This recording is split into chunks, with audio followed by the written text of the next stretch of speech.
Hello guys, this is knowledge topper और आज की वीडियो में हम बात करने वाले हैं पावर टैक्टिक्स के बारे में। अब पावर टैक्टिक्स के अंदर जो है हमारे पास ये सारे जितने भी आपके सामने टैक्टिक्स हैं वो आपको नज़र आ रहे होंगे। ये बेसिकली टैक्टिक्स इस्तेमाल किए जाते हैं पावर को ट्रांसलेट करने के लिए। यानी अगर आपको किसी को अपनी पावर से मनाना हो या कोई भी काम आपको करना हो, जैसे इन्फ्लुएंस कर सकते हैं आप अपने बॉस को या कोवर्कर को या किसी एम्प्लॉय को या किसी को भी, तो आप ये सारी पावर की टैक्टिक्स इस्तेमाल करेंगे तो आप जो है आसानी से जो है उसको अपनी तरफ जो है मुतवज्जो कर सकते हैं, अपनी बात मनवा सकते हैं अपनी पावर के ज़रिए। तो इसके अंदर बहुत सारे टैक्टिक्स दिए गए हैं पावर के। सबसे पहले हमारे पास आता है लेजिटिमेसी।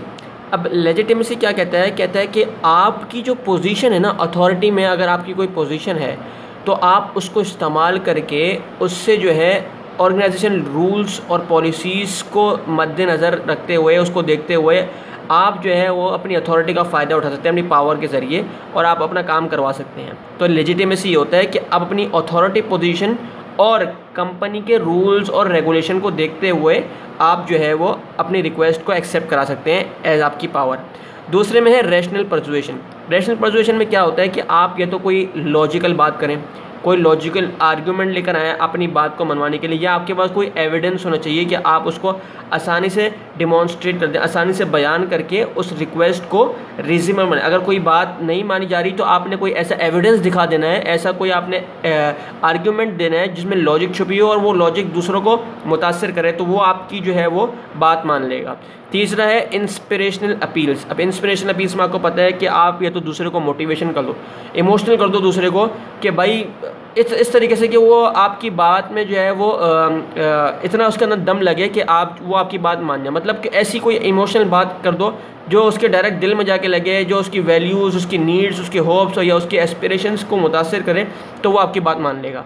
चौथा होता है कंसल्टेशन।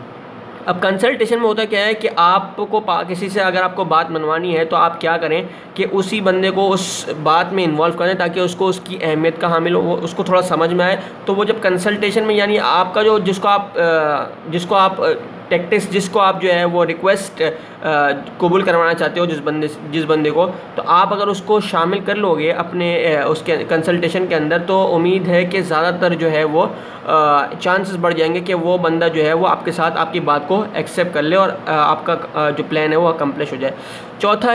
पांचवा ये है एक्सचेंज। अब एक्सचेंज के अंदर ये है कि आप या तो कोई रिवॉर्ड दे दो उस बंदे को अपनी बात मनवाने के लिए, या कोई ऐसा फेवर दे दो इन एक्सचेंज कि यार तुम ये काम कर दो तो मैं तुम्हारा ये काम कर दूंगा। तो इस तरीके से आप अपनी रिक्वेस्ट को एक्सेप्ट करा सकते हैं। छठा है हमारे पास पर्सनल अपील्स। अब पर्सनल अपील्स में क्या है कि आप जो है वो उसको बोले यार तू मेरा दोस्त है भाई, मेरा ये है, मेरा उसको थोड़ी लॉयल्टी दिखाओ, थोड़ी फ्रेंडशिप दिखाओ, थोड़ा कंप्लायंस उसके ऊपर जो है वो अपना जमाओ ताकि जो है वो आपकी बात आसानी से मान ले। पर्सनल अपील्स देखिए यार तुम तो मेरे बहुत अच्छे दोस्त हो, तुम मेरी लॉयल्टी इस तरीके से दिखाएं, अपनी फ्रेंडशिप दिखाएं ताकि उसको एक अहमियत का वो जो है एहसास हो कि यार ये बंदा जो है वो एक पर्सनल अपील कर रहा है और जो है एक्सेप्ट करने के लिए।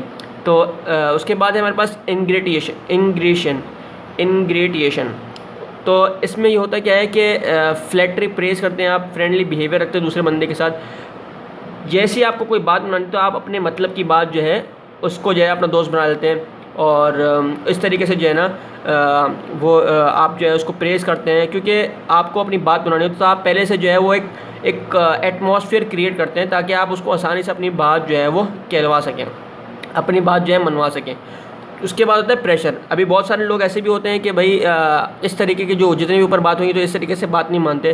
तो बात होती है कि घी अगर सीधी उंगली से ना निकले तो टेढ़ी उंगली करनी पड़ती है। तो आपने प्रेशर करना है, यानी आप उनको वार्निंग दें, आप थ्रेट्स दें, आप उनको डिमांड्स करें कि भाई अगर ये काम नहीं हुआ तो मैं बता रहा हूँ आपको ये हरगिज़ मानना पड़ेगा, नहीं तो आपको फायर कर दिया जाएगा। या इस तरीके से कोई भी उसको प्रेशराइज़ किया जाए, उसको वार्निंग दी जाए कोई भी बात मनवाने के लिए। उसके बाद है कोलिजन्स। कोलिजन में होता क्या है कि आप जो है वो जितनी भी आपने उसकी पहले मदद की होती है, आपने एड दिया होता है या आपने कुछ सपोर्ट किया होता है दूसरों को, तो आप उसको बोलते हैं या सपोर्ट देते हैं आप कि भाई मैं आपको ये दूंगा, आप ये कर लो। तो सपोर्ट जो आपने दिया होता है आप उसको गिनवाते हैं ताकि वो बंदा एग्री हो कि हाँ यार इस बंदे ने मेरी पहली मदद की थी तो मैं इसका काम करूं, यानी इसके एक्सेप्ट को कबूल करूं। तो ये हमारे पास पावर टैक्टिक्स थे। उम्मीद है आपको समझ में आए होंगे। बहुत ही ईजी हैं, थोड़ा समझ के अगर इसको पढ़ें तो ये थे पावर टैक्टिक्स। अगर आपको ये वीडियो पसंद आई है तो हमारे चैनल नॉलेज टॉपर को सब्सक्राइब कीजिए, लाइक कीजिए, शेयर कीजिए, दूसरों के साथ बांटिए ताकि नॉलेज जो है स्प्रेड हो। और उम्मीद आपको समझ में आया होगा। थैंक यू वेरी मच जी। अल्लाह हाफ़िज़।